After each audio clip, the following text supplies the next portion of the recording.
Happy Monday, and welcome to another episode of the Sneak Preview, a Filmgazm Productions podcast that follows the current film calendar. I'm Connor Eyzaguirre. And I'm Caleb Leger. And today we're covering three of this past weekend's releases.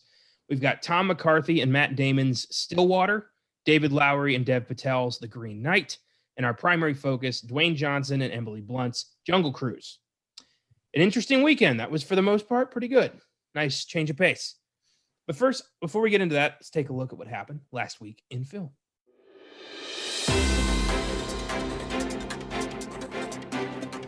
Last week in film.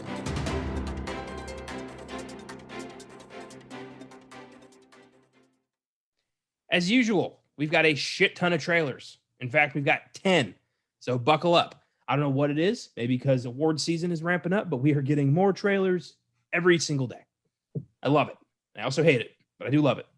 First up, I want to talk about a couple trailers that aren't all that new, but that we missed in some previous episodes. We've got The Eyes of Tammy Faye, a biopic of evangelist Tammy Faye and Jim Bakker, starring Jessica Chastain and Andrew Garfield. Comes out September 17th. You get a chance to see this trailer? I have not. I think I happened to catch on YouTube and I got busy. So I forgot to log it for later and I just never got around to watching it. I despise televangelists so much. There's a special ring in hell for these assholes. And this movie looks like it's going to rip them apart the way the Republican base was ripped apart in Vice. And Jessica Chastain is transformative. I mean, Tammy Faye Bakker is known for a lot of makeup and just being completely crazy. So good for Jessica Chastain for going there. Most excited, I'm most excited to see Vincent D'Onofrio play Jerry Falwell, who was crazy and kind of is the link between evangelists and the Republican Party. So, and I love D'Onofrio in everything he's done. So I'm excited for this. Okay, I'll have to check out the trailer. I like the cast that's attached, especially Chastain and D'Onofrio. Not necessarily Garfield. It's not like I have anything against him, but he hasn't done anything to really truly impress me. I don't know. Hacksaw Ridge impressed me. Hacksaw Ridge was really good in. I liked him in The Social Network. I don't know if to blame him or the script for Amazing Spider-Man, so he didn't really impress me all that much in Amazing Spider-Man. I just think he was kind of miscast from the beginning on that.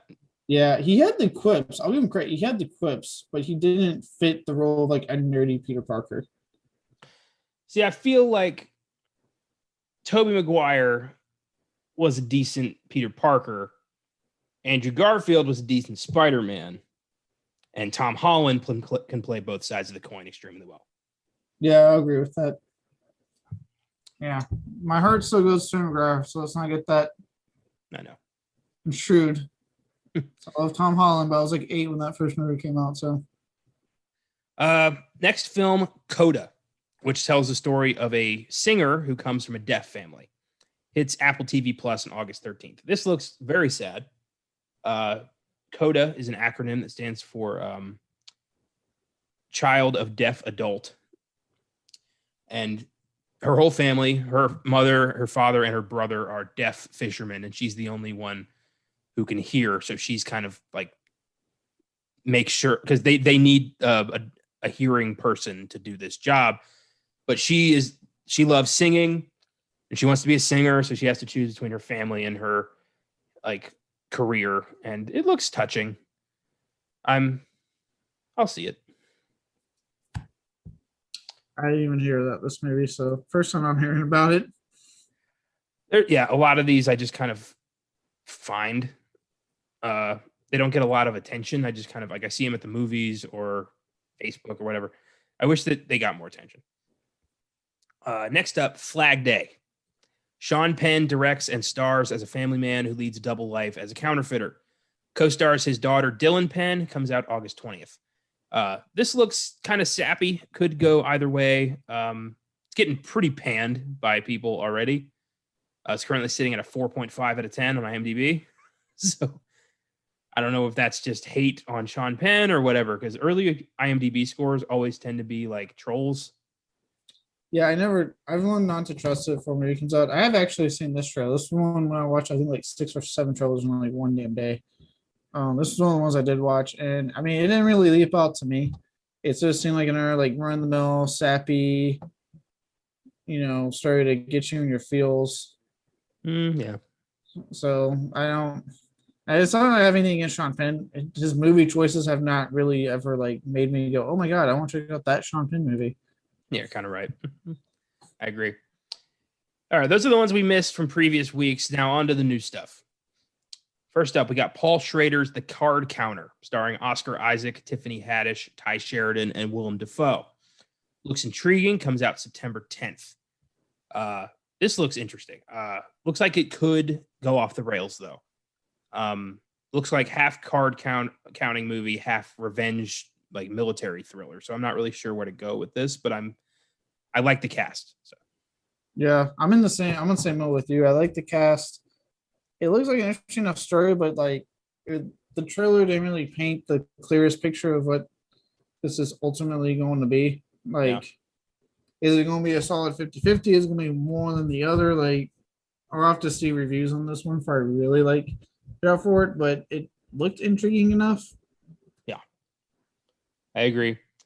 Next up, A24's Lamb, a bizarre elevated horror flick starring Noomi Rapace, who takes a disturbing liking to a newborn lamb on her and her husband's farm.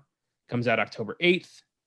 And not to disparage A24, but it looks like every other movie they have done since like 2014. So change of pace would be nice. Yeah, I and don't get me wrong, like I like a good chunk of A24's like horror films, but as the years have gone on and I keep hearing elevated horror, elevated horror, elevated horror constantly more and more, and I'm seeing what they're doing, I've been getting like turned off more and more. The big turning point for me, and I know Austin likes this movie, so I'm sorry in advance, was Midsommar. Yep. That was a big turning point that made me finally go, like, I don't know if I can keep doing this A24 because your movies are drawn out, they are long, they are boring half the time. Like, I don't know if I can keep doing this. Like, I love Hereditary, I love The Witch, but I'm just getting to the point, like, and I like Noomi Rapace, I think she's a great actress. The plot is intriguing to this, but is it going to be like something that I'm going to like, or is it going to be like Midsommar? I'm just saying there through a good chunk of me going, fucking in already. Like, yeah, I have a feeling, A24 launched another one this week, and I was in the same boat, just waiting for it to go somewhere. I don't know why A24 is so against story. They really don't like it. They don't. They like, and they're becoming a company where it's like it's almost getting pretentious. Like at first it was cool. They're getting movies that a studio usually wouldn't bank on out to the general public, and they're making money off it. But it's like now it's getting to the point where it's like, are you guys still doing this to get stuff that the voices out there that can't be heard, or are you just like up your own asses now? Like, what's going on here? And they only do this shit with horror. Like their dramatic output, like mid-90s, Moonlight, these were great movies that stand on their own, that are, different. With horror, though, they keep almost like repackaging the same basic, hit points and then just throwing actors into it and giving us a vague ending. Like I'm really getting tired of it. Hereditary and The Witch, I'm starting to think were flukes. That's what I'm thinking. That's why, like, when people like, as I've gotten older, I've been more in the camp of doing like the independent route. And I mean, true independent, not like they're even in, because as much as I like Blumhouse, right, and what they've done for the horror genre, they do the same fucking movie constantly.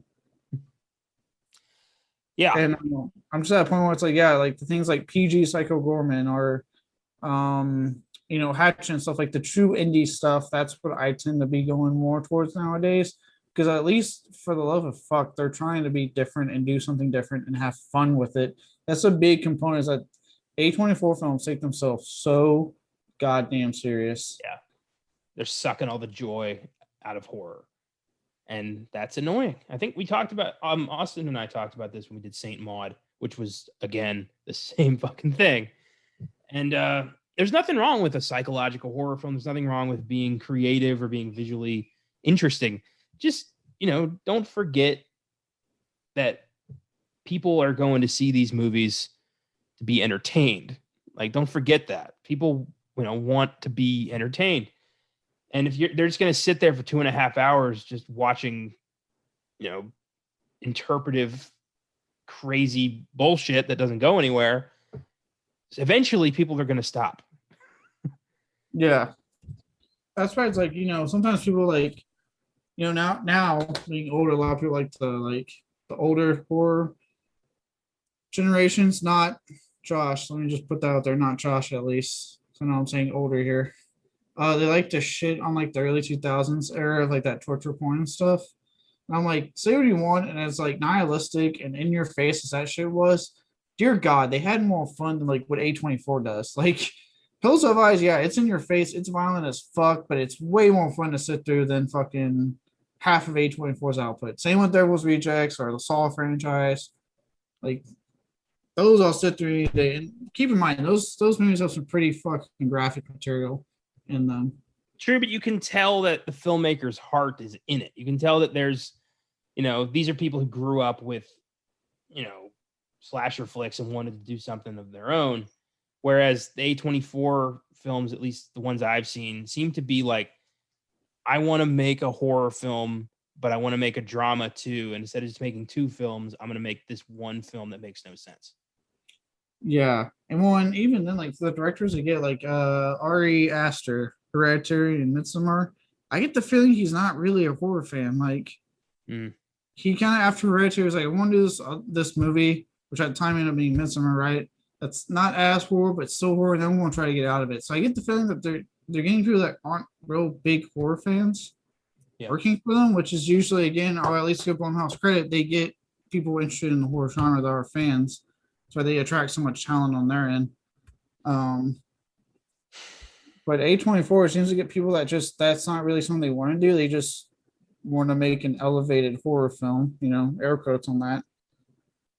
So they can continue the conversation for the people who hate horror, and then people like me, and just annoyed. Yeah. So Lamb, take away from it what you will. I'm sure I'll watch it and bring my 2 cents to this show. Yeah, I'm sure I'll watch it. I'm expecting at this point or Midsommar where I just sit there going, oh my God, end this fucking movie. I should have known when I saw It Comes at Night what to expect from the rest I of have it. yet to watch that because I've heard just from so many people, just it has no payoff. Yeah, spoiler alert. Nothing fucking comes at night. You never see anything actually come at night, which I know is a stupid nitpick, but, if I named my movie, The Thing in the Woods, and there was no thing in the woods, you'd be pissed. Thank God these actors get other stuff outside of it. Like, thank God Florence Pugh in at Midsommar. She got Black Widow. Whew. Next up, the second trailer for The Night House, a horror flick starring Rebecca Hall, comes out August 20th. I'm not sure about this. I get like Separation vibes, kind of the typical Hollywood ghost movie. See, I'm actually really up for this because of the director, David Bruckner. He's done The Ritual on Netflix, which if you haven't seen that is a fucking brilliant movie. He has contributed to the VHS franchise with some of the best segments. This guy is actually a really good name in horror. He's the one currently working on the Hellraiser reboot. Like the guy knows his horror. Like he's an actual name I really, really like. And he's the one directing this. And I've heard early reviews for this film have been beyond positive. It's been getting some high praise. So that's high praise. I'm personally really excited for this. I like Rebecca Hall a lot. I always enjoy when I see her in the horror stuff. So I'm personally down for this movie. It's intrigued me since that first trailer came out, and I want to see it. All right, I take it back. I am willing to give this one a chance. I didn't know all that. I was going by simply the trailer and my relative disappointment of horror films this year so far. Yeah, no, the person directing, I mean, he's like I said, The Ritual, the first 2 VHSs, he's coming back to the VHS franchise for VHS 94, which if I don't think I told you is supposed to be coming to Shudder this fall. Very for nice. Any fans. So yeah, it's a really good talent involved with this. I know he has some other stuff that I'm not remembering off the top of my head. I have to look it up, but Well, cool. I hope it works out. I'm looking forward to this now. Next up, the second trailer for Ghostbusters Afterlife, which comes out November 11th. Could not be more excited for this. Jason Reitman, taking the torch away from Ivan Reitman to do his own spin on Ghostbusters, bringing back most of the original cast. This looks like it's going to be so much fun. yeah, I actually got when it came out, I watched this thing online with people like these YouTubers were shitting on it, like, here's this trailer even for, blah, blah. I'm like, shut up. I'm like, I actually like that the trailer wasn't super fan servicey. Like, so that's what they were bitching about. Like, it didn't play the theme song, and it didn't do all this other stuff. I'm like, no, I like that it didn't do all that. Yeah, it means I can look forward to that shit in the movie. Yeah, it's like it's saving you for the movie because it's very aware of what it is. Like, it's called Ghostbusters. Like, the movie already knows. Like, if you're Ghostbusters fans, your eye is on this movie. And they're being smart and just saying, like, because again, it's not meant to be the original team, right? It's the idea behind this is we're getting a new team, these kids. Yeah. So yeah, it's not going to be the same. You're not going to get all the iconic elements because, like I said, save it for the movie. Give me the song when I see the movie, not when I listen to the trailer. Yeah, I mean, just Dan Aykroyd answering the phone at Ray's Occult. That was enough for me. That made me really excited. Yeah. The little mini Stay Puft Marshmallow Man. I mean, they clearly are making this for the fans who got burned with the shitty reboot from a few years ago. Like, right. This is the Ghostbusters movie we wanted. Yeah, the one that I think one actress was complaining that because it's females it flopped. Yeah, you can't keep pulling that one out of your ass. It's not going to fly every single time. No, it's because no one won your movie. That's it. Just no one. I mean, look at Captain Marvel, look at Wonder Woman, billion-dollar grossers there. So it ain't women, it's the shitty movie these women are in. Yeah. Look at the director, Paul Feig. Fag. I don't know how do you say his last name. I think it's Feig. Is it Feig? Paul Feig? I kept thinking Feige. I was like, no, not Feige. Feig.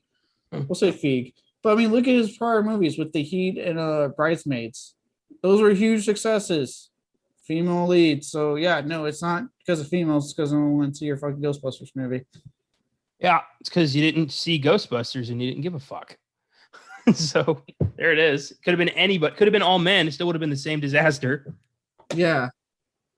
So no, this one looks good. And you said Jason Reitman taking the torch from Ivan. That's the cool thing is that this is the son taking the torch from his father to continue this franchise. So that's another cool aspect. I know again those YouTubers are bitching about Paul Rudd had no funny lines in the trailer. Okay, and what is with these people? Why are you starting shit? Why are you making up problems? Yeah, I'm like, and so shut the fuck up. It's the Ghostbusters news I've been waiting for since last year. Okay, I'm excited for the new Ghostbusters. This is Ghostbusters 3. I've been waiting for this shit since 1989, and that is saying something because I was born in 1995. So yeah, bring it on. Yeah, I mean, and look, let's not forget that the script wasn't thrown out by Bill Murray, so clearly there was something in it that he liked as well. I do think Bill Murray is on board because he feels bad that he never got to make things right with Harold Ramis before he died. I think that's a big part of why Bill Murray's involved.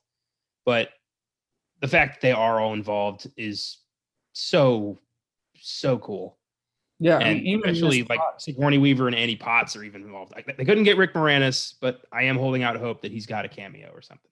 Right, that they got him secretly. I know, isn't he coming out of retirement for some movie? Yeah, he's going to be in the Honey, I Shrunk the Kids reboot. Okay. And he agreed to that, but not the new. Okay. I know. We'll take what we can get. Next up, John and the Hole, an IFC psychological thriller about a disturbed child who traps his family in a hole in the ground. Comes out this week, August 6th. Trailer just got dropped a couple days ago. And this looks creepy. It's about a kid who's like clearly dealing with some mental problems, finds a hole in his backyard and just traps his family in there and won't let them out. And they're starting to realize, oh shit, our son is crazy. And stars Michael C. Hall, Dexter. So I'm on board. Okay, I'm on board. I like IFC now. IFC talk about independent companies. They need to be talked about more because they actually do a variety in the horror genre. IFC guys, they'll do something like this, John the Hole, and then something like the Autopsy of Jane Doe. Like they're usually a pretty consistent horror company, all genre company. They do a little bit of everything. Do you ever see that TV show they did, Stand Against Evil? I heard about it. I heard it's good. I just haven't seen it. I love John C. McGinley. I didn't watch it because it looked like such a blatant ripoff of Ash versus Evil Dead. But think it came out now that we before. gotten some time to breathe, maybe I'll check it out. Yeah, well, I think it came out before Ash versus Evil Dead. No, they came out around like the same time. Oh, okay. I heard good things. I know a lot of people like it. Well, I'm John in the Hole. I don't know how I'm going to be able to see this. This doesn't seem like it's going to get a theater release. IFC films very rarely get theater releases. Usually it's like straight to DVD, Blu-ray, streaming services. Well, here's hoping because I do want to see this. Sorry, tired night. Next up, King Richard, which stars Will Smith as tennis coach Richard Williams, father of tennis superstars Venus and Serena Williams. Comes out November 19th, and this looks like very blatant Oscar bait, but I don't care. It looks very touching, and I love that they released the trailer in the middle of the Olympics because, of course, Yeah, I'm on board. Will Smith needs a comeback hit big time. he's been trying, man. I mean, honestly, like he's been trying very hard for a comeback hit. I would argue Bad Boys for Life gave him a boost because I actually really like Bad Boys for Life. I know it was a huge success. Yeah. I'll give you But I that. mean, yeah, he tried with what? He tried with Suicide Squad, and he got good reviews, but the movie didn't do so great. He tried a couple other times. Gemini Man, like that poor guy's been trying for a while here. King Richard, yeah, it looks like very much Oscar bait, and it looks kind of like along the vein of like, his Pursuit of Happiness and 7 Pounds type of films. But I'll check it out. It looks like he's going to do a hell of a performance. I don't like the title. I really wish they had just called it Richard. Yeah, King Richard. I did think this was like a Crusades movie until I saw the preview. I still think I know what it is. And anytime I see, King Richard, I keep thinking the king. I'm like, drop King, just drop King. Well, I've been calling it King Dick for short, and that helps me remember it's not a Crusades movie. Unless there was a king called King Dick back in the day. No, King Richard the Lionheart, old Lion Dick. He's a good king. Forgot what I was talking about.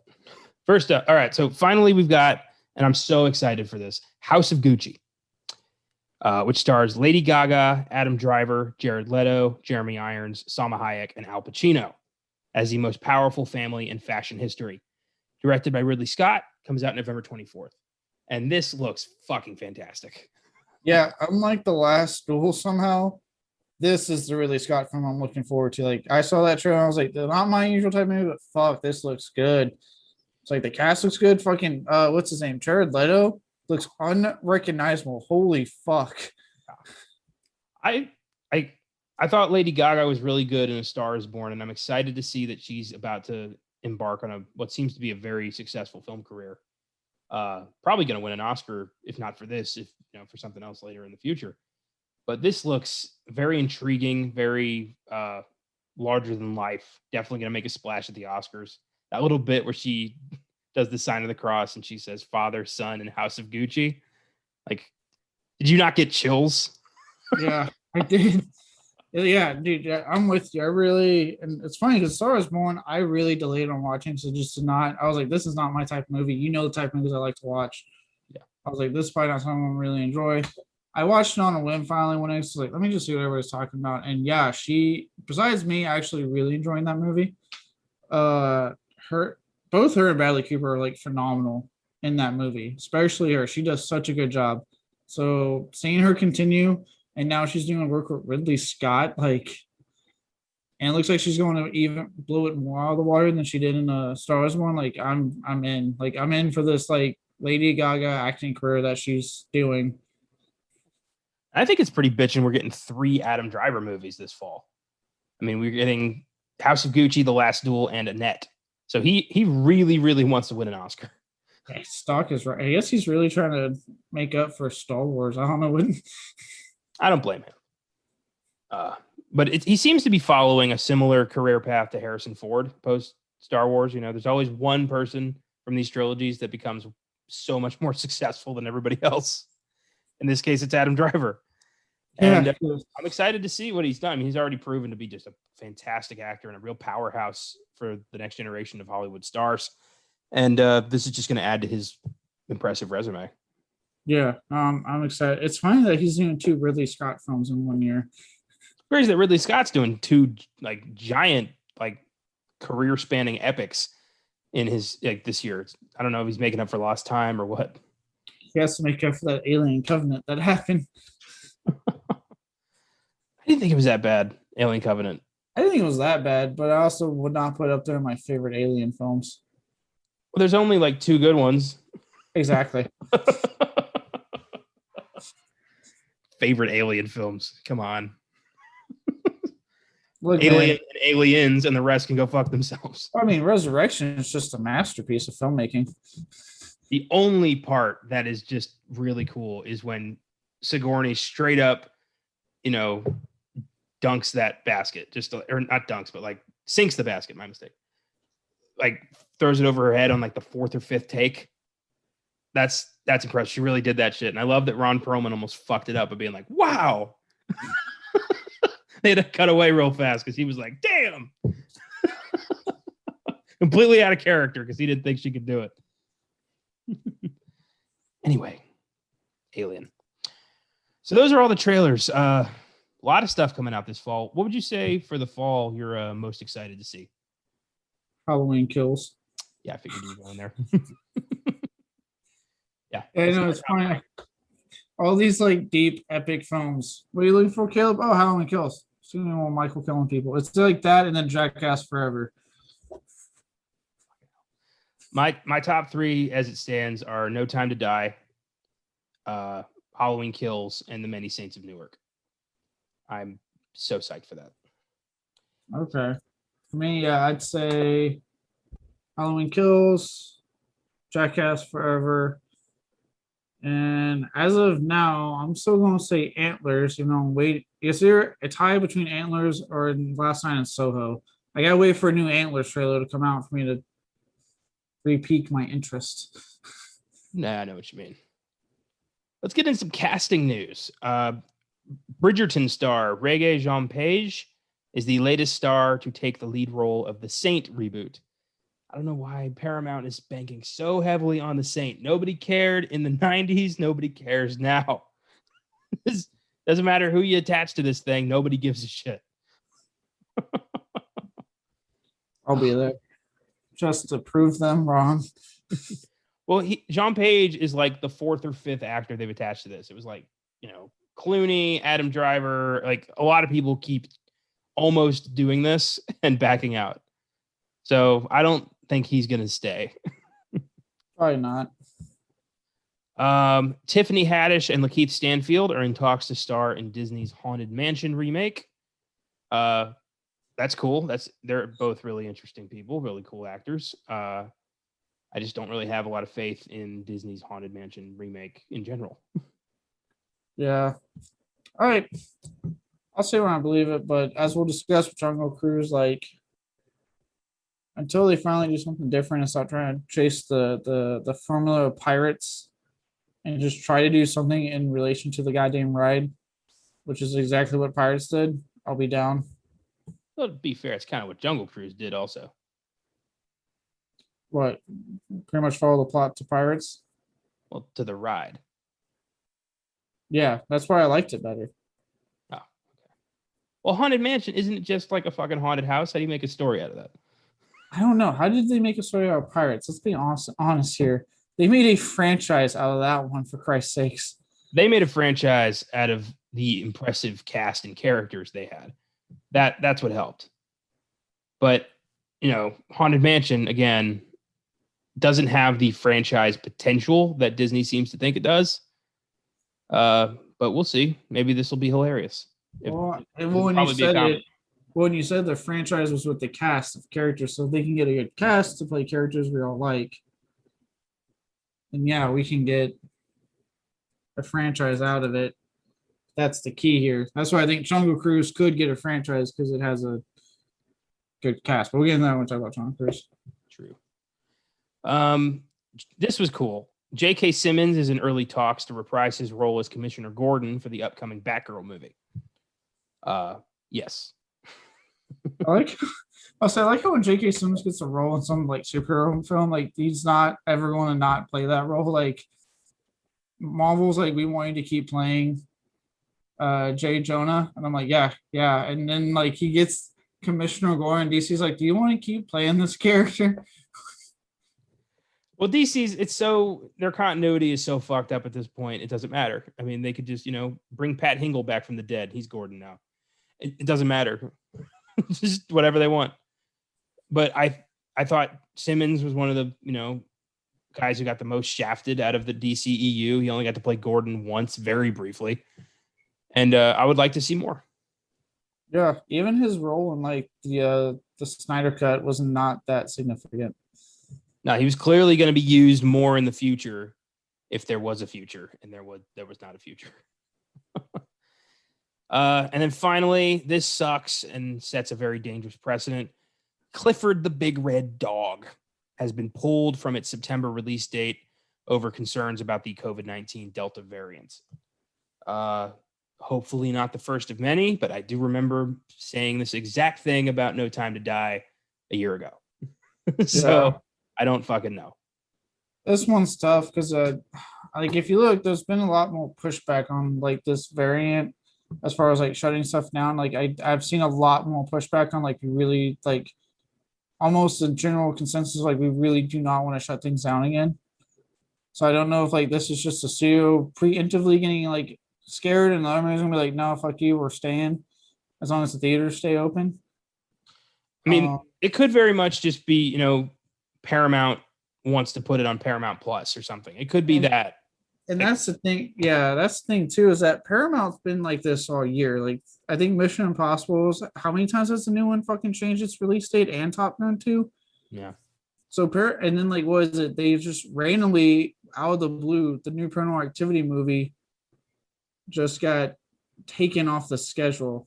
Like I didn't hear that. Yeah, they just took it off the schedule with no explanation and not even like clarifying if it's going to come out on Paramount Plus, even though that seems to be what they're doing. Because they're still talking about it, like, yeah, we can't wait for you guys to see it. It's completed. We just don't know when we're releasing it. So it's like, I don't know if it's necessarily like going to set precedent. This is just Paramount being weird with their schedule. All the articles I found say it's about the Delta variant, but it could very well be something else. It could be just Paramount's being finicky about the release dates. They want this one to go to Paramount Plus, or they want to finish designing Clifford or some shit. It could just be them getting cold feet on some other issue. Yeah, because I've yet to see anything else move. Like everything else is full steam ahead. Because like I said, I haven't. There's been more pushback, it seems, on closing stuff. I know the mask mandates are coming back, but that's all I've been hearing is mask mandates coming back. Yeah. Well, I want to be optimistic, but it is really fucking hard these days to be optimistic. Yeah, I'll start getting worried when I see other companies that aren't Paramount. Like the moment I see like Halloween Kills or Last Night So, stuff like that, I'll be like, oh shit. Jesus, I don't care like what I have to do. I'm gonna see No Time to Die this year. I'm seeing that movie this year. I don't care what I have to do. I don't care who I have to do. I'm seeing this fucking movie. I've waited too long. It's all I want. Daniel Craig's like probably just really happy. Like, yes. Take your time releasing this movie. If James Bond's in limbo forever, he doesn't have to do any goddamn press, and he doesn't have to do another movie. All he wants. It bugs the shit on me when actors like thinking about this, like with Daniel Craig, like they accept these roles. That's the key. They say yes to these roles and then bitch about it for fucking ever. I'm like, I am so sorry that you said yes. And not just Daniel Craig said yes 5 times. So shut up. Yeah, it's like, dude, I'm sorry that you accepted this role and you're making millions off it and you can afford to live in your fucking mansion with your servants and whatever fancy car you got and whatever you need to do to keep Rachel Race happy. Like, I feel like that's a lot. it's probably a lot. So it's like, no, I don't have sympathy for your fucking issue that you easily could have said no to and accepted another movie. I have similar thoughts about. I wasn't planning on bringing this up, but fuck it, here we are. Scarlett Johansson's lawsuit against Disney that's ongoing right now. She only got $20 million from the film, and I'm like, oh, boo hoo. You only made 20 million. Oh my God. How will you feed your kids? But I do get that she got screwed out of her contract, and yeah, Disney's being really fucking assholes about it. But also, I can't sympathize with anybody making $20 million. Yeah, like on one hand, I'm the same way. Like, I understand why she's doing this. Like, it was a breach of contract, so by legal standing, she can go do what she's doing. Yeah. But at the same time, like, oh, you didn't get, like, you got this much, you just didn't get this much. It's still in the millions. Boo hoo. Like, you know what it reminds me of? Sorry. That SpongeBob episode where they go on the run because they think they stole a balloon, and Patrick eats his candy bar and forgets about it, and then thinks SpongeBob has his candy bar, and he goes like, "You took my only food. Now I'm gonna starve." And the camera pans down, and he's like got a huge fat gut. That's kind of the vibe here. Like, you took my money. How can I? Like, you got $20 million. You can't handle your expenses with $20 million. What are you doing? Anyway, and then Emma Stone suing them over Cruella, probably. So I feel like this is going to be this Premier Access thing is really going to bite them in the ass. I'm wondering if Dwayne Johnson or Emily Blunt's going to go after them for Jungle Cruise.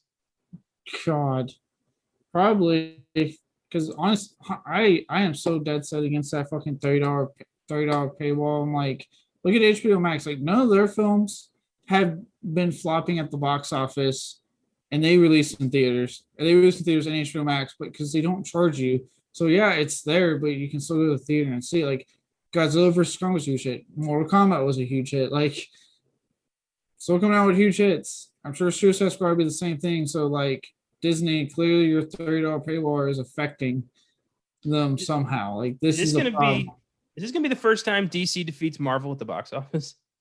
Oh my God. Oh no. Oh no. Oh my God. Honestly, I've seen the early reviews and they are fucking praising Suicide Squad. I love it. I've heard one person said that this is the best DC movie since The Dark Knight, which is beautiful. I've heard Edgar Wright came out and said like this is a masterpiece. I'm so excited. Yeah, like, oh my God. I've got nothing but faith in James Gunn. Yeah, unlike Marvel, we have nothing but faith in James Gunn. Unlike Disney. Marvel, like, wanted him. Disney's like, bye.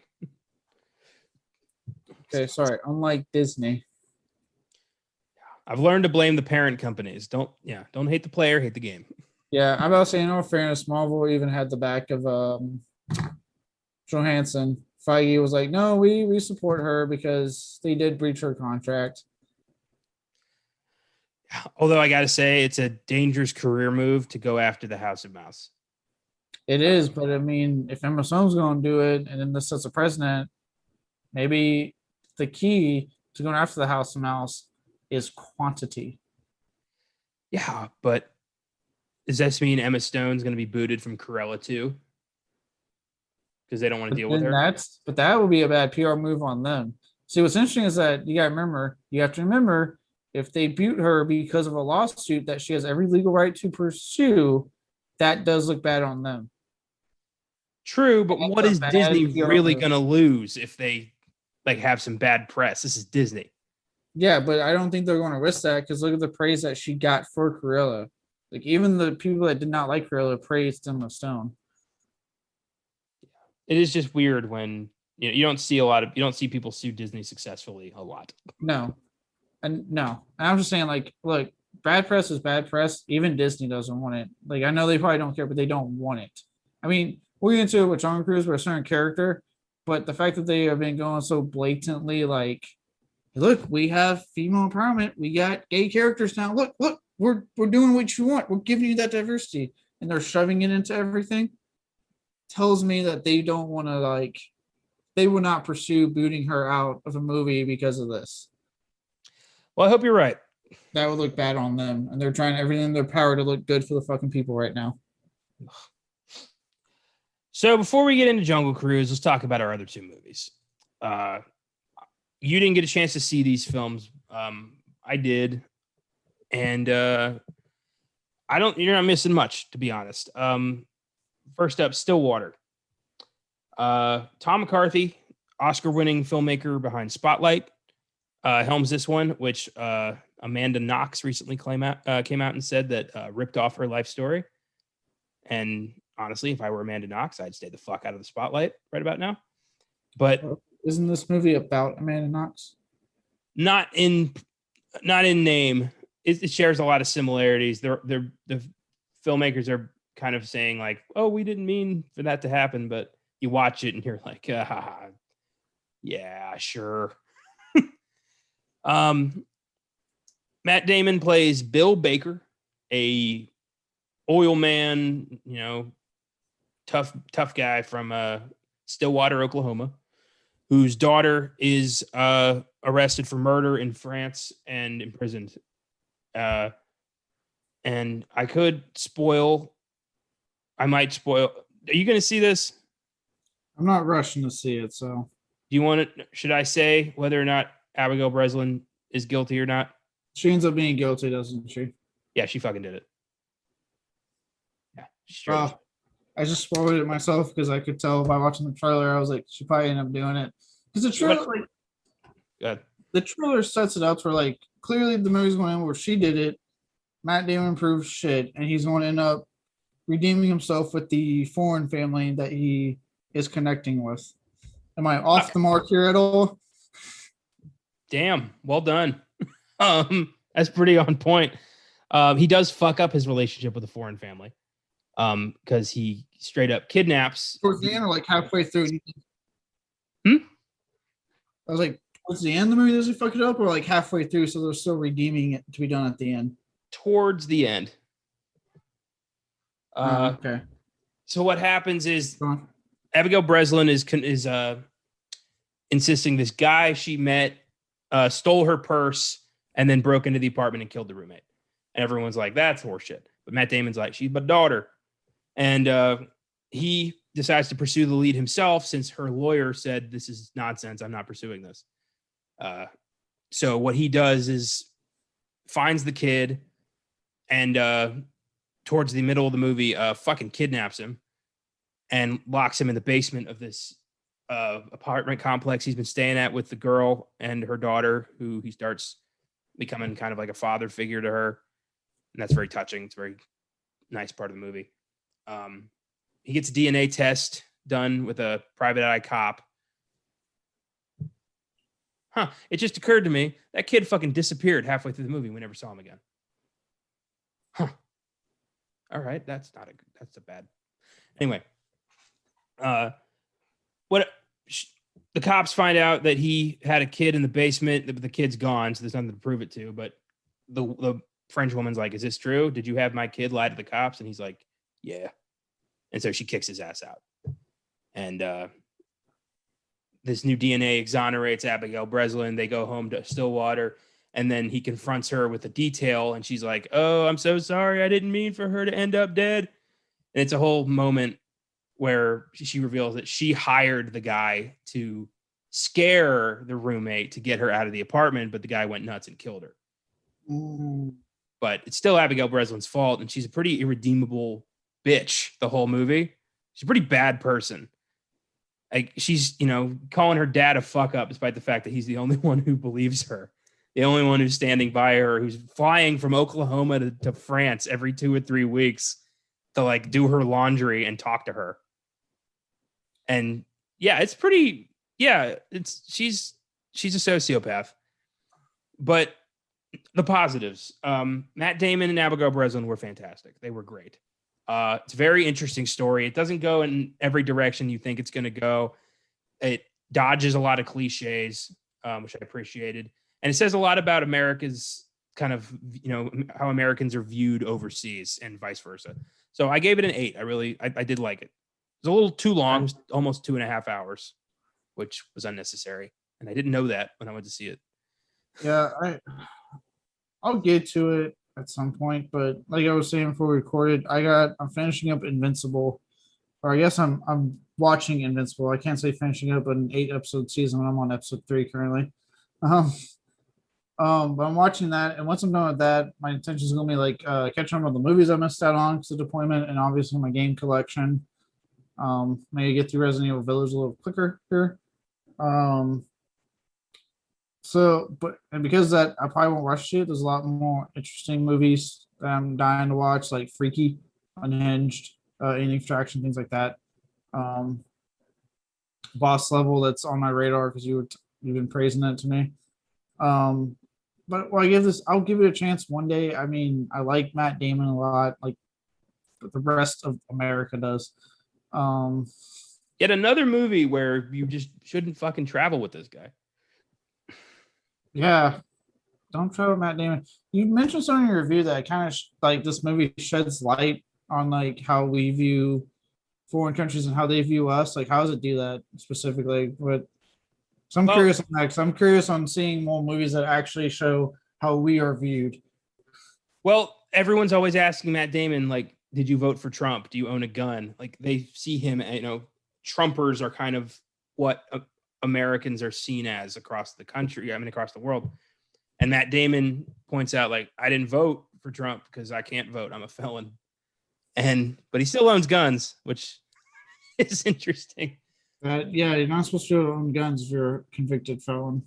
And he doesn't speak French at first, and he gets kind of belligerent at people when they won't help him because he doesn't speak French. But then over the course of the film, he's there for like 4 or 5 months. He learns French phrases. He learns how to handle himself in this culture. He learns how to blend in. And on the other side of it, he goes home and suddenly he says the world, like the last words of the movie are Abigail Breslin sitting on the porch with him. And she goes, it looks, looks like nothing changed here, did it? And he goes, no, it looks completely different to me now. And it was interesting. I think more Americans need to travel abroad just to understand their place in the world. That we're not the center of the world. It's important to know that. Yeah, well, that's why I've been telling you with like, I know like you're slightly pessimistic view currently. I won't lie. Yeah, I always tell people like, and no, because I'm with you. Like, the reason I at the end of the day would stay in America is because of my travel with the Navy and other countries I've been to. Like, I know on my end, I've been to India, Dubai, and Bahrain have been the 3 big places I've been to. And after being to those places, yeah, I'd rather say, I mean, I've experienced the world where like women are very much lower class. And you can't look at them or else there's fear of getting stoned to death. You can't openly be gay or lesbian or any of that stuff. But again, getting stoned to death because they believe in mob vigilante in those countries. So yeah, that line would resonate with me as well because yeah, it's you come back from that to America and yeah, it's a different war. Like it just feels different. Like you see a little bit more of the bad in our own country, but at the same time you see the good a little bit more. Like the fact that you can be gay and and out and proud, and there's no unless there's like some bigot around you, right? There's no fear of like mob mentality kicking in and killing you for it, right? Or women being so lower class than men like there are in some countries. So I get what you mean with that line, definitely. Well, also, I mean, there's that's not our only option. It's not America and then stoned to death in the Middle East. I mean, there's a lot of middle ground. Yeah, I know there's better countries out there. I've actually been dying to go to Europe one day myself. So hopefully when the Rona calms down at some point, I can go there. Personally, I've been to the UK, Ireland, and Jamaica. Those are the countries I've been to. I don't count, like, I went on a cruise a couple times, but we were only there for like 2 hours. Those are the 3 countries I've got to experience. And there's just something so wholesome about certain places in the world. Like England, especially walking around London, it was so clean. It was a city that didn't smell like shit, which was nice. Every major city I've been to in America smelled like sewage. That's what, dude. I'm a small town guy. I'm not a city guy. Oh, me too, man. I could live in London. It was nice. It was a city with the vibe of a small town. People were very nice. Anyone I asked for help or something was very like quick to like, oh yeah, of course. What do you need? Very nice. And I felt like I could live there. Same with Edinburgh, Scotland, and Dublin, Ireland. Like major cities I really liked. And Jamaica just had this kind of like, you know, cheer about it. Like they were poor, but they were like not letting it bother them. It was a weird thing. Like they just embraced their. I know why. Yeah. I was like, yeah, I was say they're stoned out their minds all the time there. Not everybody. Like not everybody's a Rastafarian. A lot of them are, but it was a nice experience too. And I like world travel. Oh fuck, I forgot my dumbass. I was in Colombia for a week. I completely forgot about that one. Yeah, I'm not saying like on my end the two extremes, just like what I've been to. Yeah. Mm-hmm. And it's just again, I'm just trying to highlight the point of like, yeah, like with that line, yeah, it's like you go to these countries and you come back and it's like I said, you kind of see the bad a little bit more in America, but you see the good also a little bit more. It's like a weird thing that kind of happens. Well, I think what you do is you no longer see America as the center of the universe. You see it as just another country.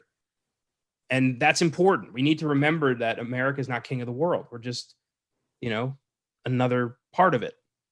And that world travel is crucial to understanding that about any country you're from. Anybody who believes their country is the greatest on earth needs to go to another one. Yeah. Yeah. That's probably like if I ultimately had to like go out to sea every year of my life in the Navy, I would try to stay East Coast in the sense that they go to European countries, and I'm dying to go to some European countries. Yeah, I think my family's planning a big old Germany trip next year, provided we can travel internationally again. So hopefully I'll be able to experience Germany. And then from there, we take trains to France, Italy, all over the fucking place. It's great. Dude, I'm terrified to go to France because of my last name, right? Because God bless some Frenchman. Here's my last name, and just starts talking French, thinking I can fucking do it. And he's like, "Oh, je ne sais quoi, Leger," and I'll be like, "Dude, I was born in East Texas. Like, his name's more Cajun than French, and I know for a fact Cajun was a dirty word for you French people. It was an insult." Throw a D in there and just call yourself Ledger for a little bit. Say you're Heath Ledger's second cousin or some shit. Just to throw them off. Oh, boy. So with that, let's go into The Green Knight. For those of you who listen to this show, we did say that was going to be the primary focus of today's episode. And I saw it and thought, not again. So to have some fun, we decided to change it to Jungle Cruise. And I do think that was a good move. The Green Knight was such a promising film. Based on the Arthurian legend of Sir Gawain and the Green Knight, a really cool story about honesty and deception. And David Lowery took that and sucked all the joy and honorable lessons out of it to make a barely coherent tale that basically amounts to, well, what's the real lesson here? Don't cut the head off a guy who blatantly tells you the rules of the game. The Green Knight. The best thing about this film are the performances. Dev Patel and Ralph Ineson especially are fucking phenomenal. Ralph Ineson plays the Green Knight, and he is spectacular, but barely in it. Like a bit at the beginning, bit at the end. Of course, one could argue that the Green Knight is Gawain himself. Green as in young and inexperienced. Oh, that deep, meaningful title is coming into fucking force. There's a scene where he eats a handful of shrooms and just sees a whole bunch of howling giants. And a talking fox.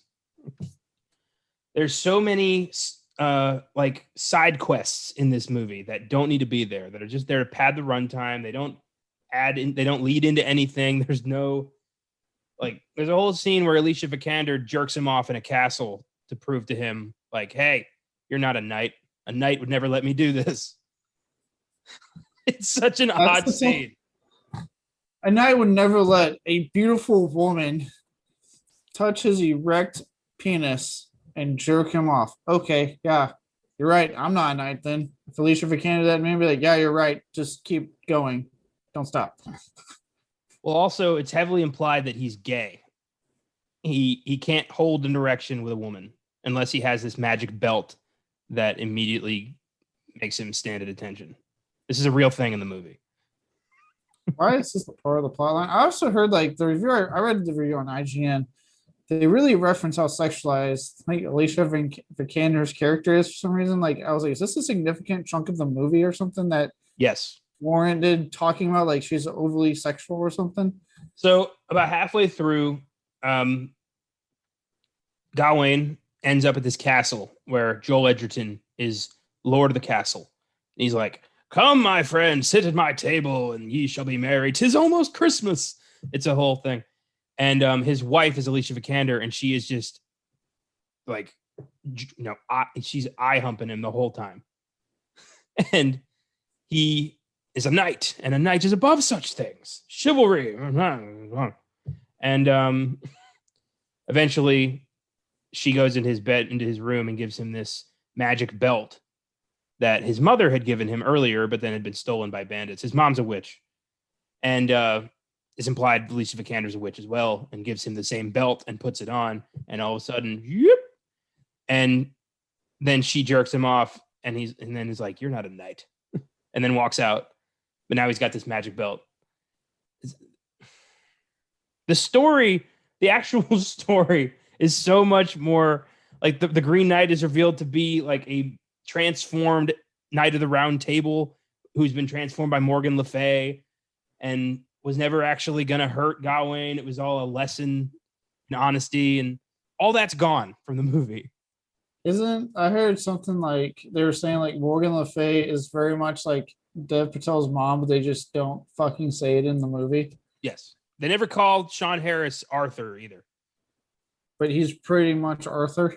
Yeah, he's Arthur. And like he gives Gawain his sword to fight the Green Knight, and there's this quiet reverence about it. And of course, all the Arthur fans are like, Excalibur. But everyone else is like, why? What's with the sword? Like, if you don't know this is a King Arthur movie and they never fucking tell you, you're going to be pretty lost. What's the point in not just embracing the fact that this is a King Arthur tale? I don't know. They do this shit all the time. They've never gotten King Arthur right, except one time in 98, and that was a miniseries, and I bring that up in my review. But every other time they tried to like dance around it or do their own spin or just, I don't know. I don't get it. King Arthur, Robin Hood, and Peter Pan. Never done right. And with that said, how is it in a King Arthur adjacent tale, right? It's technically, Gawain. There we go. Is there a scene where Laura Croft jerks them off? I'm so trying to get over that. Like, this is Laura Croft. Like, I really personally like the 2018 Tomb Raider movie. Like, yeah. Well, okay, does she not get enough sexual material in like a PG-13 Tomb Raider? She needs like to jerk someone off. Like, what's going on here? Oh, there's a close up of the jizz on the belt. Like, they don't hold back on this shit. There's a lot. Yeah, we don't need it. She's married to Fassbender, and we know for a fact, thanks to that movie Shame, she needs no other dick. Apparently, this is not a porno. This is an art film. Like, you're getting your wires crossed here. It sounds like a porno. She jerks it off. There's a close up with the fucking cum shot. No, not the shot. Just the jizz on the actual belt. You don't see him. My God. How did we get here? I'm just saying, like, they took out the details, but it is what you would see in a porno. Well, no, I feel like you'd see a lot. I'm moving us past this. Minus the belt. Imagine her face instead. Why would you do that? Why would you go there? Jesus Christ. Because this is more entertaining than the movie we're talking about right now. Well, the next step is that immediately freaks him out, and he's like, I have to leave. And he leaves, and then Joel Edgerton comes up like, at him in the woods and is like, why do you leave so early on your journey? And he's like, I don't know. I can't tell you. And he's like, you promised to give me what you received in that castle. And then kisses Dev Patel. And Dev Patel's like, unhand me, sir. So is Joel Edgerton about to jerk him off now? Like, what the I don't fuck's going on know. here? I don't know. This is You're trying to tell me this is not a porno, but holy shit, this like whole plot line just feel like one. There's about a half hour of this in the film. Like, this is a good chunk of the movie. There's a whole thing with a headless ghost. And he's like, you have a head. And she's like, it looks like it, but I don't. And like bandits fuck him up and steal all his stuff. And that never comes up again. There's so much. He's King Arthur's nephew. And Arthur has no heir. So I guess Mordred never happened in this world. But there's a whole thing at the end. So all right. I should probably backtrack. I'm getting ahead of myself. What happens is it's Christmas Day. So let's get past the hand job. It just was so jarring that I was like, is this really happening right? And I saw this with my grandpa, so I'm like, oh, great, wonderful. And we're 3 for 3, by the way. I took him to see Pig, Old, and The Green Knight, and he didn't like any of them. Dear God. Take him to go see the Suicide Squad or something. Jesus. He's not really a superhero movie fan. I'm waiting for like Draft House to do like a, Frankenstein or some shit so I can give him something I know he'll like. Jesus. Anyway, on Christmas Day, a Green Knight who is summoned by a witch who, is Morgan Le Fay, Gawain's mother. I guess Gawain is Mordred. Huh. That seems unnecessary. And the Green Knight comes to King Arthur's round table and says, Great King, will you permit me to play a game? And Arthur, who is not at all confused or freaked out by this tree man who just walked into his Camelot, says, sure. So that's what this shit's normal, but there's no establishment that it's normal. No, there's not. And the game is, if any knight here lands a blow against the Green Knight, then the Green Knight shall lose the game. But 1 year hence, the knight shall go to the Green Chapel in the woods, find the Green Knight, and the Green Knight will deliver the same blow that was delivered to him to the knight. And that is the game. There's no stakes to this game. There's no prize. And Gawain just walks right up to this motherfucker and, having heard all the rules, decapitates him. I was like, why don't just like take off his arm or something? Like something that you can live without. Well, the whole thing is you're supposed to just tap him. And then a year later, he'll tap you and you'll have, the Green Knight's blessing or some shit, and you'll be able to brag about it. But this motherfucker just decapitates the Green Knight. The Green Knight picks up his head, goes 1 year hence, leaves, and now Gawain's living in fear. And Arthur, a year later, is like, you got to go. Your honor's at stake. And Gawain's like, fuck honor. Like, do I have to do this? And he's like, yeah, you do. I'm the king. So the whole movie is Gawain on his way to go get his head cut off. But let me guess, it ends ambiguous as fuck. It ends ambiguous as fuck after a life flash before my eyes scene that lasted a good half hour. What happens is Gawain decides, oh, I'm too scared. I don't want to get my head cut off. And he leaves and he goes back home and tells them that he vanquished the Green Knight. And then Arthur dies of old age. Since he has no heirs, Gawain is declared king. And then we see him raising his kid and marrying some French lady. And then he blinks and he's back in the woods, having realized, if I run, I will be a false king. And then he decides to take off the belt that would have protected him from magic, the jizz belt, which would have protected him from all harm. And the Green Knight's like, well done, my lad. Now off with your head. And the movie's over. Yeah.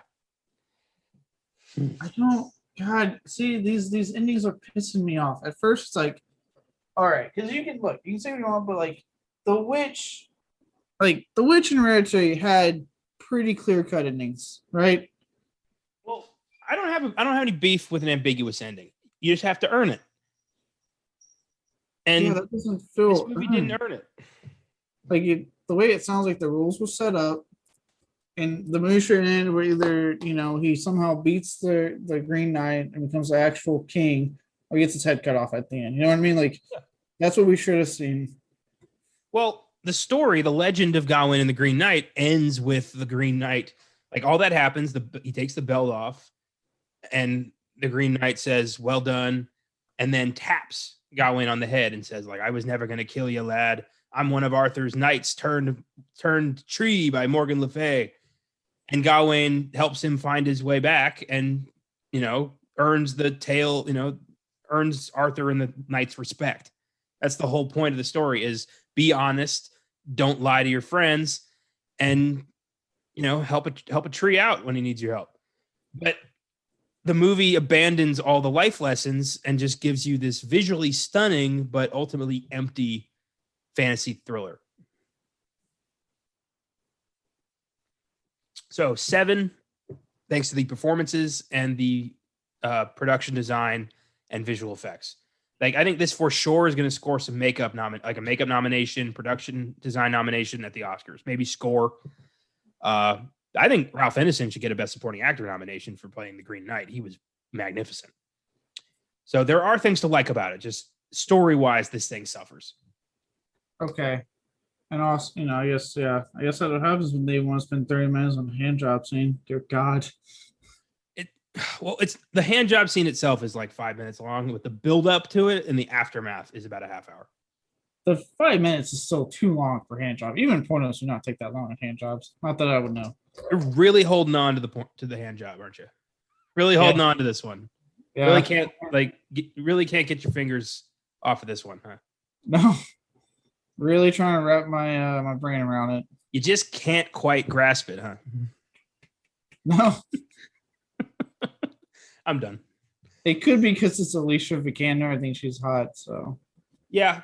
I think we all think she's hot.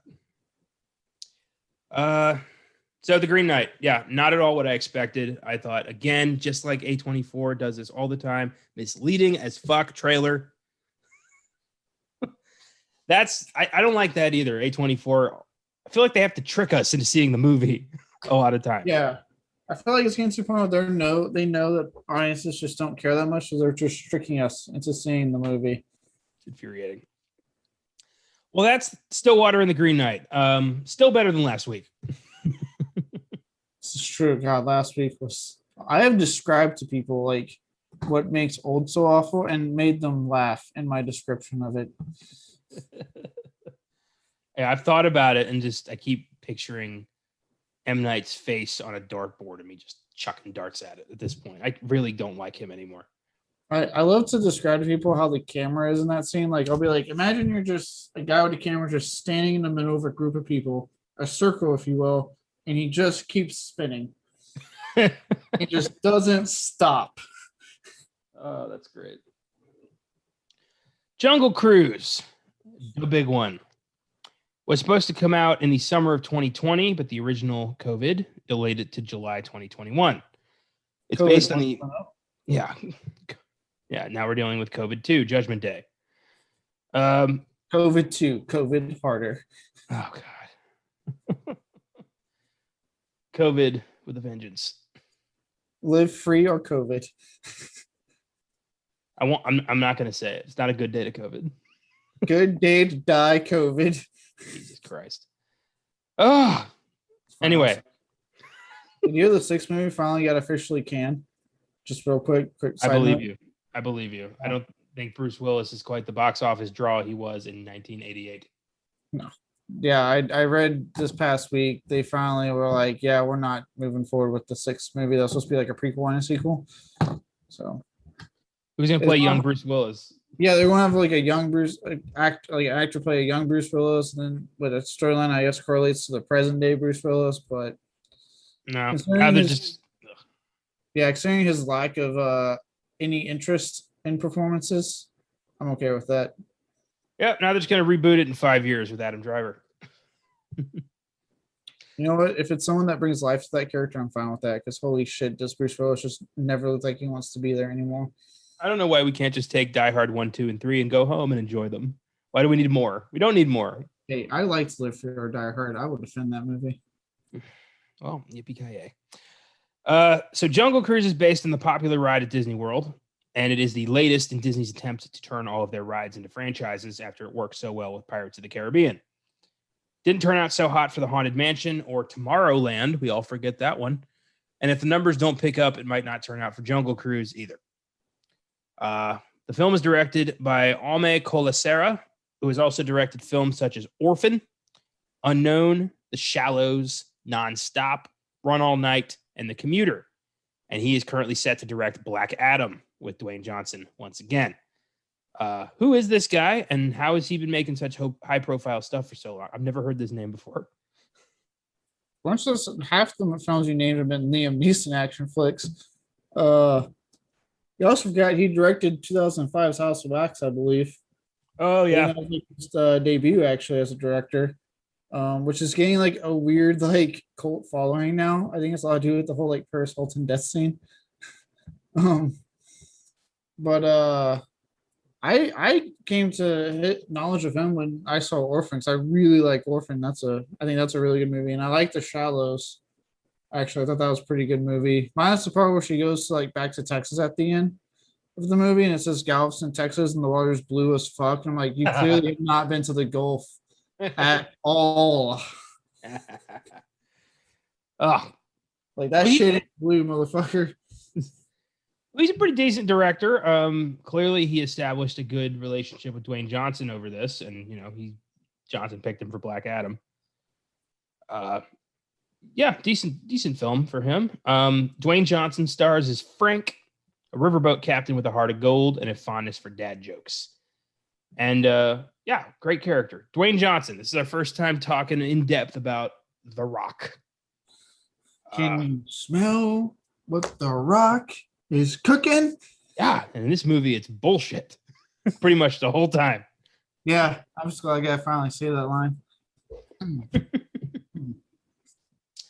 It's I don't know what it is. Just Dwayne Johnson. I know we've spoken, or at least I have, on one of our shows about how I wanted a break from The Rock, but I gotta say, I think the break's over. I like him a lot. He's just a very charismatic, charming motherfucker. It's hard for me to like. He's one of the few cases where like I don't. As soon as I think may have had enough of The Rock, I watch a movie like this.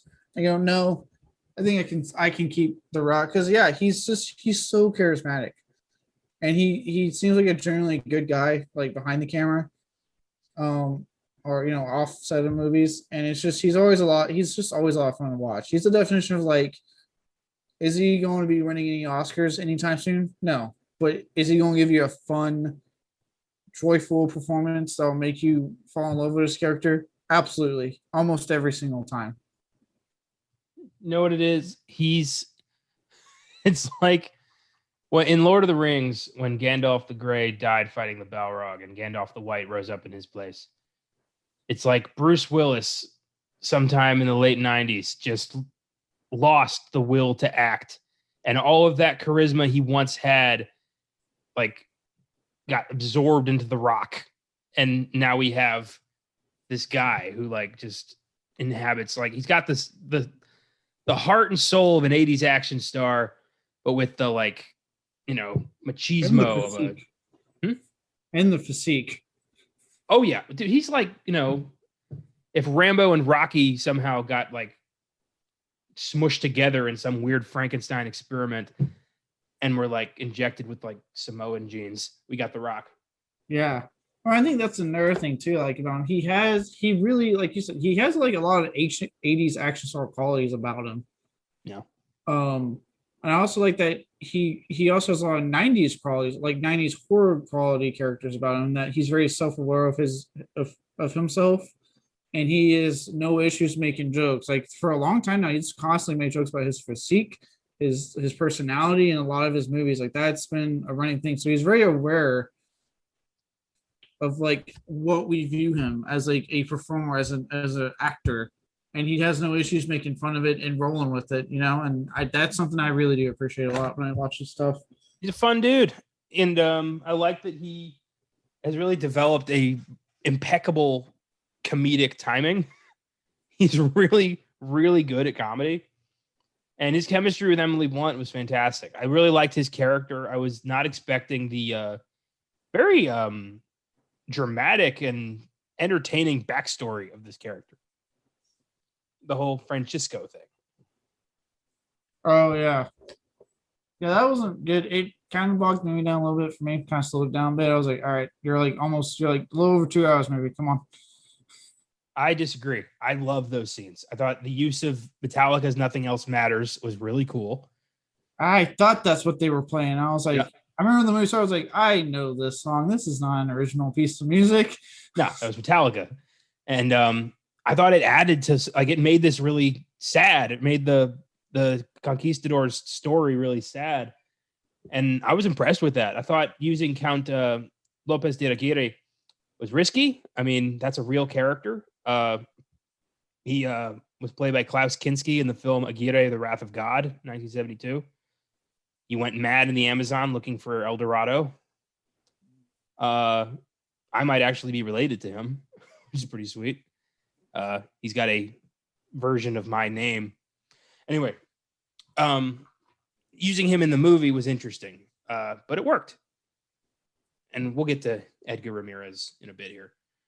But yeah, The Rock was really good. It was kind of like the African Queen meets the Mummy was the vibe of this thing. Yeah. I've come meets the Mummy with like very much the plot of the first Pirates movie to make this movie. You're not wrong. Yeah, Rock was a very big highlight. Is there actually, like, thinking about it while we're talking about The Rock, because we haven't really had a chance to talk about him much. Is there a particular movie of his that you like the most? Oh, favorite Rock. I know it's gonna be, kind of a hot take, but I because of how much the film means to me and my childhood, I gotta go The Mummy Returns. That is a hot take because he's mostly CGI in that movie. I know, but that bit at the beginning where we first meet The Rock is pretty badass. And then I like the Scorpion King movie. I enjoy that. I know a lot of people hate that movie, but I don't. I think it's fine. I don't hate it, but I don't like it. You know what? I'll double your hot take with my own hot takes. This is probably one that no one will say ever, but I'm going with Doom. I fucking love him in Doom. Fuck yeah, sorry. So much. He is ridiculous. He overemphasizes the word fuck every time he says it. I love him in that movie. Semper Fi, motherfucker. Faithful to the core.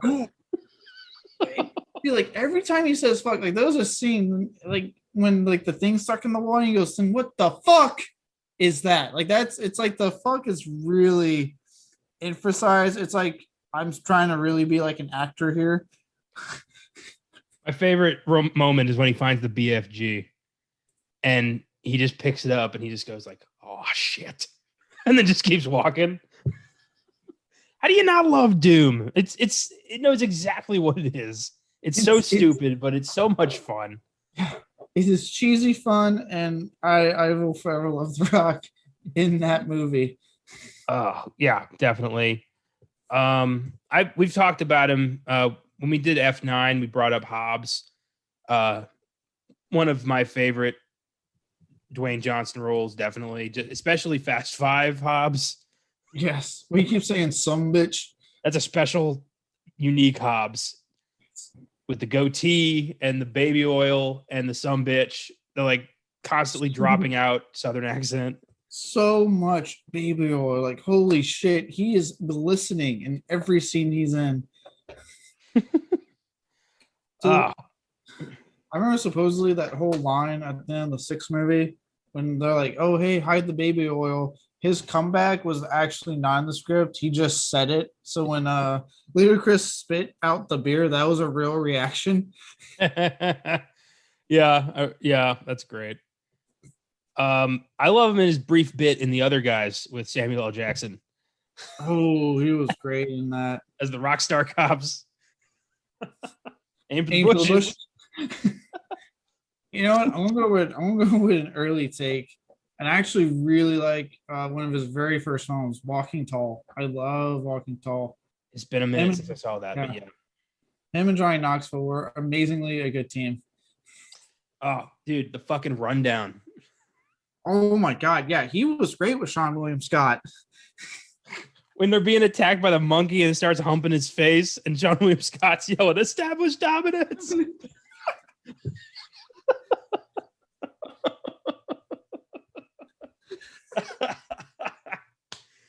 Oh, that movie's good. Oh god, yes. I love that moment at the beginning when he's walking into the bar and fucking Arnold Schwarzenegger walks past him and just goes, "Have fun," like passing the torch to the next big Hollywood action star. Yeah, which thank God it paid off, because I would argue that Rock is probably the biggest Hollywood action star right now. Like He him might be the and- most bankable star in Hollywood right now. Yeah, honestly, that guy gets money out of every fucking movie he does. Yeah, there's a reason they call him franchise Viagra. Yeah, all that started with Fast Five too, which is funny. Fast Yeah, Five. yeah. I mean, what he did with Jumanji, I thought was hilarious. Oh, I thought that's when I remember watching that Jumanji movie, and that's when I was like, I didn't know The Rock could actually be like this funny, because I know he did humor throughout his action movies, but like that was pure comedy, and he is so fucking good in that movie. He's been set to play Jack Burton in a remake of Big Trouble in Little China for quite some time now. What do you think about that? I think if like, well, I mean, obviously, beyond the fact that I wouldn't want that movie remade because Kurt Russell is just, to me, Jack Byrne. If you were to get someone, I think The Rock is actually your best bet. I think he could exude the qualities of Jack the most out of our current crop of Hollywood, stars. Yeah, I think you're right. And I know it's been in production hell forever, but it is finally done, and I am a little intrigued by Black Adam. Yeah, I mean, it's a passion project. It's one that he's been wanting to do, so I'm very curious what he's going to bring to the table, to something that he's been dying to do. Oh yeah, straight up. Yeah. So The Rock, as much as we, as prolific as his career is, his films are never dull, and they're fun and tongue in cheek, and he knows what he's doing.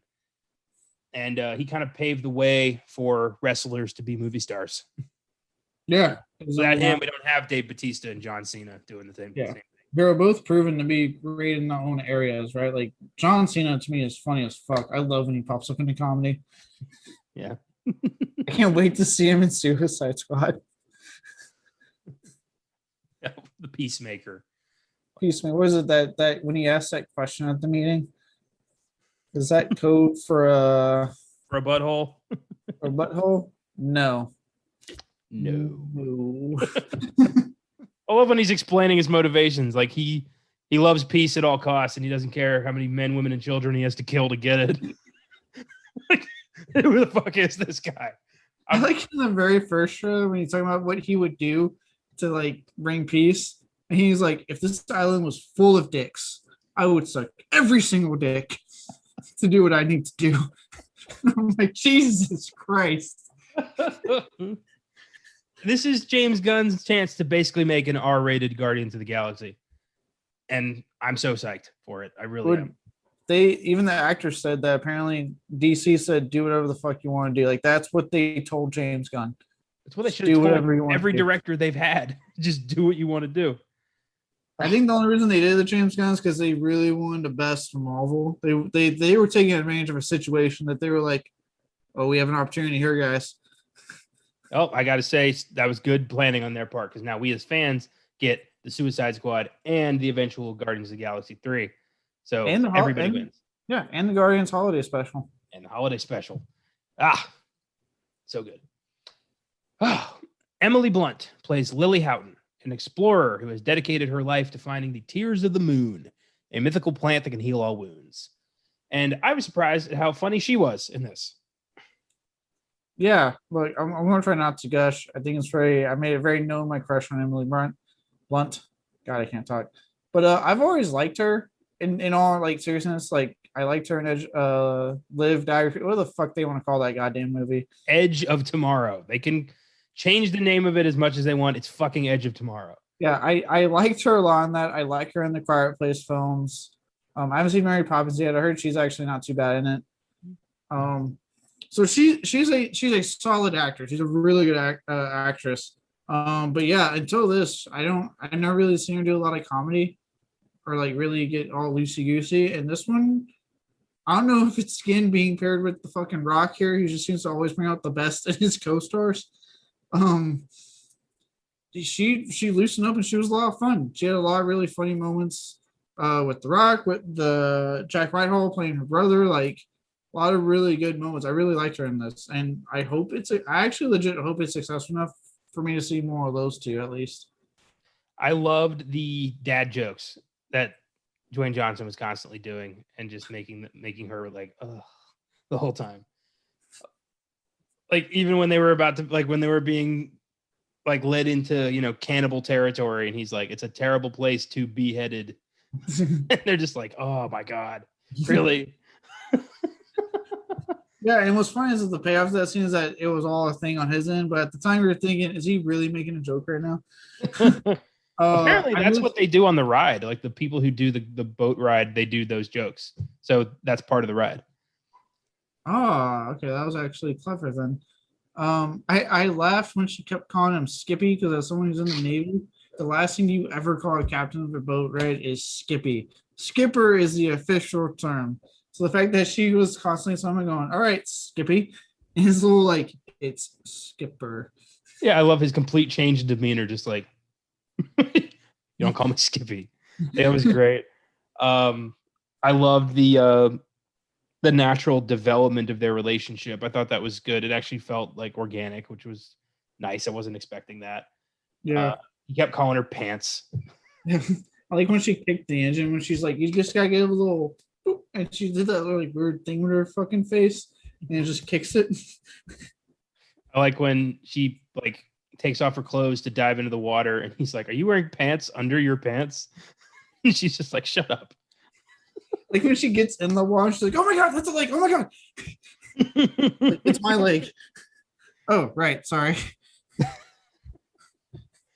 They had a lot of good moments. It was cute. English comedian Jack Whitehall plays Lily's brother McGregor, Disney's fourth or fifth first gay character.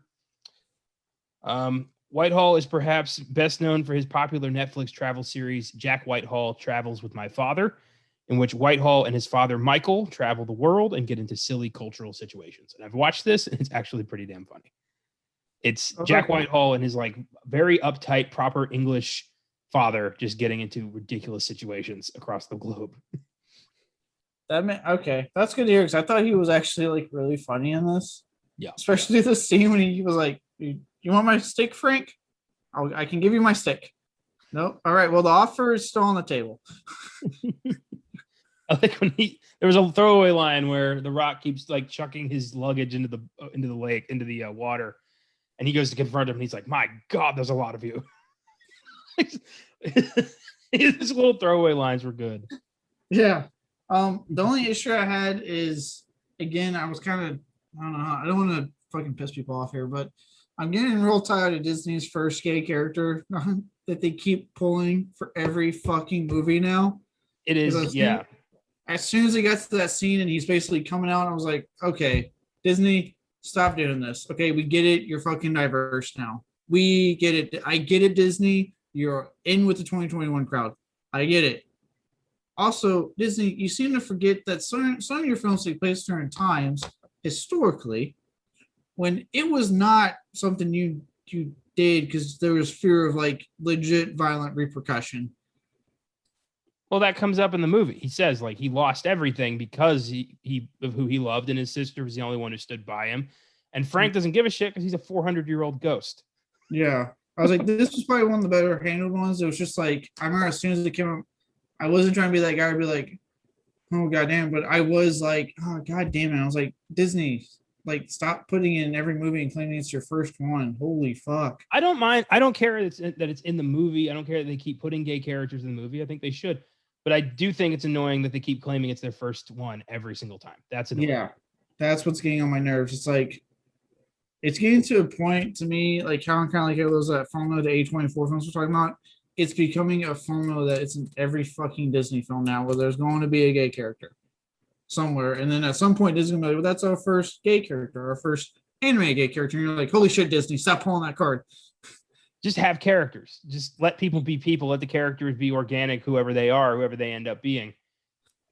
I wish they'd stop treating it like it's a token. Yeah, that's what I mean. Like it's with each passing movie, it's feeling less genuine to the plot and more, hey, look, we're in with that 2020. We are diverse. We're in with the times. You know what I mean? Like that's what's coming off with each successive movie. At first, it felt genuine. Like let's actually try to make a character like this for the plot and really try to do this finally. And it's slowly getting away from that to like this token obligatory thing that it's like we don't always need at Disney. You really want to be like ahead of the times? You want to be diverse? How about make one of these gay characters the lead for once? It's always a side character. It's always a, somebody's brother, somebody's friend. It's never the hero of the movie ever. Because Disney still will never do that. Yeah, it's like, okay, Disney, you're doing it, but when's going to be one of your main characters? Yeah, so far, looking at the roster, at the list of films being released by Disney, that ain't happening anytime soon. They've had opportunities. They're just, they're assholes. At the very heart of it, they're assholes. Yeah, so that's what I was trying to approach this without coming off like I don't want people to think like I could personally care less if the characters are gay or not. It's just it's becoming less genuine with each passing film from Disney. Back to Jack Whitehall for a second, though. He's got a couple stand-up specials on Netflix, one of which is called At Large. And there's a great bit in there about this ongoing feud he's had since grade school with Robert Pattinson. Because they both went to the same theater school, and Pattinson kept getting the good roles. And even today, like, Whitehall keeps losing out on opportunities to Robert Pattinson. And there's this great bit where he got a role in Frozen that got deleted, and he didn't know, and he went on his own press tour talking about his role in Frozen. And it's great. He's really funny in this. Yeah. Like I said, he cracked me up a lot, especially I don't know why that 16 really cracks me up, especially when he fainted after that. Well, that whole scene was loaded with, sexual innuendos, like, don't pull on it like that and stuff like that. Oh yeah, I caught that. I was like, this is where the PG-13 came in. Like, it's all these innuendos right here alone. Jesse Plemons plays the villain, German Prince Joachim, or Joachim, whatever he pronounced it. Plemons played the role of sadistic killer Todd Alquist on Breaking Bad and has appeared in such films as The Irishman, Game Night, I'm Thinking of Ending Things, and Judas and the Black Messiah. He was pretty good. I like Jesse Plemons. Yeah, I like him too. I like him when he does comedy because I really liked him in Game Night. Yeah, especially when they end up at his house, they're trying to distract him. That scene is fucking comedy gold. A little bit where he just kind of like backs his way into the house was so funny. I don't know why, but that was so funny. He knows how to play awkward, like super funny. Yeah. Yeah, I liked him in this. Like I laughed pretty hard when like the bees are telling him what to do. And he gets mad and like he slams his hand and you see that motor from going like, oh god. I like at the end when he gets killed and he gets the one swear word of the movie in German. He yells Scheisse and the rock falls on him and Jack Whitehall's like, oh my god, not what I intended. Like he's just so proper, like, oh my god. And I mean a boulder, not the rock. Dwayne Johnson doesn't fall on him. A rock does. I mean, the rock falls on you, you're probably going to die. That's a lot of man. That is a lot of man. It's a lot of man. God. Edgar Ramirez plays the immortal Count Lopez de Eyzaguirre, real-life conquistador who went mad and died in the Amazon searching for El Dorado. And I do wish his character had a little bit. I wish he was the main villain of the film. Yes. This is why I say, like, I don't know. I think a part of, like, to me, why it just felt like the exposition backstory kind of slogged the movie a little bit for me because he's not really that great of a villain. So it's Yeah. just all this backstory that I was just like, all right, it still doesn't improve your villain in any way. And like honestly, like if I was doing this, I would have had that whole beginning scene intact where you see them go into the woods. And then yes, have The Rock explain his part of the like why he was involved, but maybe a little quicker. Like I don't know, Disney again, another thing Disney loves to do constantly is make their villains as sympathetic as possible. When it's like Disney, you can have just bad people, it's fine. Like it's okay. Oh, look at like Pirates. I mean, OG Barbosa was a sadist. I mean, he was a great villain, and I do like the way they made Davy Jones sympathetic. But I don't know, Pirates, like I feel like they wasted all of their opportunities and their cool ideas with the first three Pirates movies. They really did. Because like I said, the only I know my review seemed like I didn't like it. I like this movie. It's just like you could tell they were just like, let's get that plot to Pirates for this. And I felt that even like the villains, think about it. One was like the snake creature, like they were literally Davy Jones villains. Yeah, they were. And then, the German prince guy was he was Beckett, pretty much. Yeah, you can even kind of make the lead three characters probably some of the Pirates characters. The Rock would be a souped up Orlando Bloom. Obviously, Emily Blunt would be Keira Knightley. And I would say actually Jack Whitehall would fill if you give him more scenes to chew, he could easily be the fucking Johnny Depp of this one. That's high praise.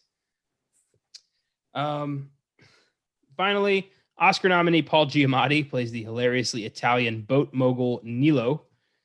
Giamatti was nominated for his performance in 2005 Cinderella Man and has appeared in over 100 films, including Sideways, The Amazing Spider-Man 2, Rock of Ages, Saving Private Ryan, Man on the Moon, American Splendor, and most recently Gunpowder Milkshake, as we remember. Can I point out? It seems like in more recent films he gets like really thankless roles now. Oh, extremely. I don't know what happened. Paul Giamatti hasn't had a leading man role in a long time. He's been kind of the goofy side character for a long time.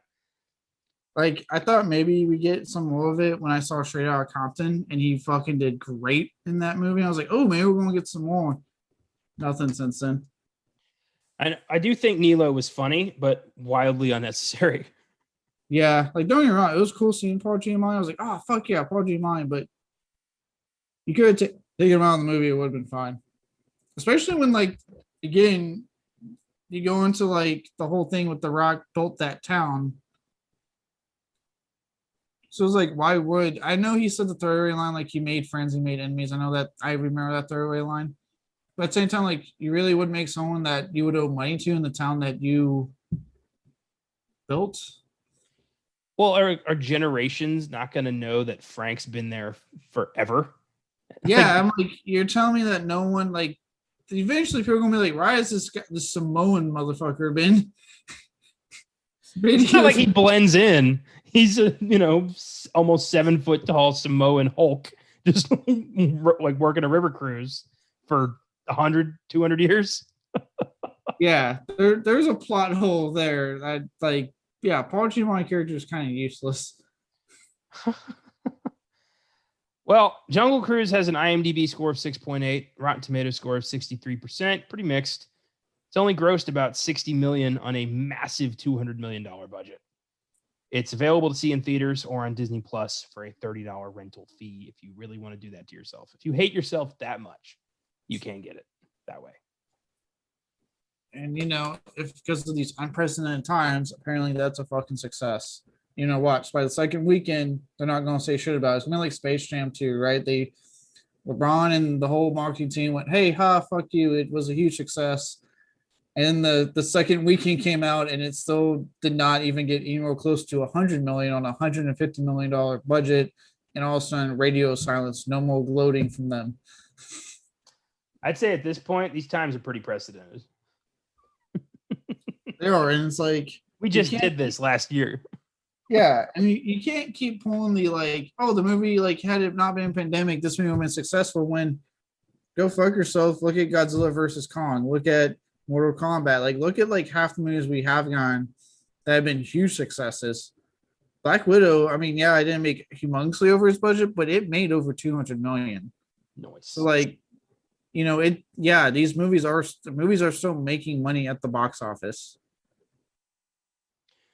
Well, I hope Jungle F9, Cruise. look at I was about to say, look at fucking F9, the fucking money it made. So Quiet Place Part 2, I think hit 200 something million. Like, yeah, no, I'm sorry, it's Disney. Your movies are flopping because we're not interested. Like, I'm sorry, Disney. Nobody wants to shell justifying out 30 extra bucks. That's stupid. Yeah, because they pulled it with Cruella. They're like, well, Cruella's a success. It's just the unprecedented times. I'm like, it made below its budget. And what fucking fancy land are you living in? I was like, Disney, you're losing money. I don't understand. Oh, Jungle Cruise. Any scenes you like to highlight? Any themes? Any moments that we haven't already kind of talked about? I will say, like, the overall thing I really like about this film, I know we mentioned a couple times, is that with all this shit that we've had some dark weeks, not just on the podcast, but film releases have been unusually bleak the past couple of times, and it doesn't help that some of our filmgasms have been bleak. We're about to do fucking Butterfly Effect here soon, so let's buckle up for that one. I really did appreciate the fun, spirited tone that this film had. It's again why I think like Jackass Forever is going to do huge at the box office. Here's a movie that, yes, it can take your mind off the shit going on nowadays. So just sit back and have fun. Apparently audiences aren't really saying it, but the tone is fun. I do appreciate that on their end. Yeah, it's very fun. It was a nice change of pace. I was, I will admit, I was shitting on this movie for quite a long time, especially on this podcast. Just trailers look generic. The whole idea sounds stupid, like a Jungle Cruise movie, really. But I was entertained. I was laughing. I liked the dramatic bits. It was, a little predictable at times, but these adventure movies are kind of, there's a mold here. You take Indiana Jones, you take The Mummy, you add a splash of pirates, you throw it on a river, you got Jungle Cruise. Yeah. And like I said, I think that's what killed it the most for me.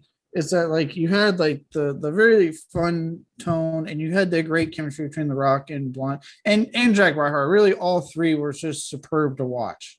Yeah, and I think just what held it back for me was the fact that it was essentially the plotline to Pirates. It's like, is this one to me the better Pirates knockoff? Fucking Disney's theme park to live action films. Absolutely, it's one of the better ones. It's a hell of a lot better than Singing Through the Haunted Mansion. But does it having a damn near similar part to Pirates hold it back for me? Yes, because then all I'm thinking is I can just watch Pirates and have more fun. And I've seen that movie 50 fucking something times because I really liked at least that initial trilogy, especially the first one. I love the first film. Yeah, I agree with you. It's fairly roughly the same movie, but I was happy to just have something that didn't take itself too damn seriously for once. I was just, enjoying the ride, and I haven't got to do that in a while. Yeah, it's funny because for a while there, it was also looking like, can't believe I'm saying this, that we would have to wait for Jackass Forever to have a good time at the movies, which isn't until fucking October. But luckily, Jungle Cruise seems to be filling that void. It just looks like Suicide Squad will also be a lot of fun. But it's nice to not have to wait so long. You know what I mean? Yeah. So, like I said, I will not take away the tone. I won't take away our leads. They were great. Jack Whitehall was really cracking me up, especially when he kept calling the tiger fucking Death Kitty, or what the fuck he kept calling the damn thing. Murder Cat or something like that. Murder Cat, yeah. That was cracking me up the whole time. I love Frank's whole scam with the cat, with the leopard. That was so funny. His whole, all of his bullshit scams were great. The whole bit with the tribe was funny as hell, where he's like, I don't want to keep doing his booga booga stuff. And they're like, are you kidding me? That was great. I loved at the end when Jack Whitehall was speaking in front of the association, and he's like, we don't want you. You don't deserve us. So you can take your invite and shove it up your association. That was great. And they're all just like, oh, rebel. I like when he's trying to talk at the beginning, that same scene, and he's like, the cards are like wiped up and sweaty. He's just like, I love when he read off like insert dramatic pause. Like that, that was funny. Yeah. He was, I was gonna say Jack Whitehall, like he needs more praise for this movie because he was like comedic gold throughout the movie. He's been pretty much, a stand-up comic who was always kind of struggling to get bigger parts in films. And that thing he did with his dad really raised his profile. And I think Jungle Cruise is just gonna, he was great. He was, the third most billed character in this film. Mhm. And I think he's gonna be the lead in Clifford too. So he's about to his stock's about to take off. Oh yeah, this stock's about to be good. I did laugh when he's like on the boat, the canoe with that tribal woman. And he keeps like talking and singing. She's like, "Could you just please be quiet?" And then the sub comes up and she jumps and he's like, "Are you serious right now?" I like how both her and Lily and McGregor kept punching Frank. Whole family's got good form. I like how he's like, "Could you stop doing that?" I love the river tour at the beginning that Frank was giving with the tourists, and he just kept like slyly insulting them. I like when he like goes after the kid. Like the kid comes at him, and for a moment he looks like he's about to murder that kid. Oh yeah, this was fun. I would definitely watch this again when it comes on Disney Plus for free. Yeah, I'm not paying $30. Jesus Christ. Oh boy. I don't know why, but that reminds me of a joke from Brooklyn Nine-Nine when Andy Samberg's character Jake is like trying to budget, and he says like, "I realize that I can save like $200 a month by just buying John Wick instead of renting it every night."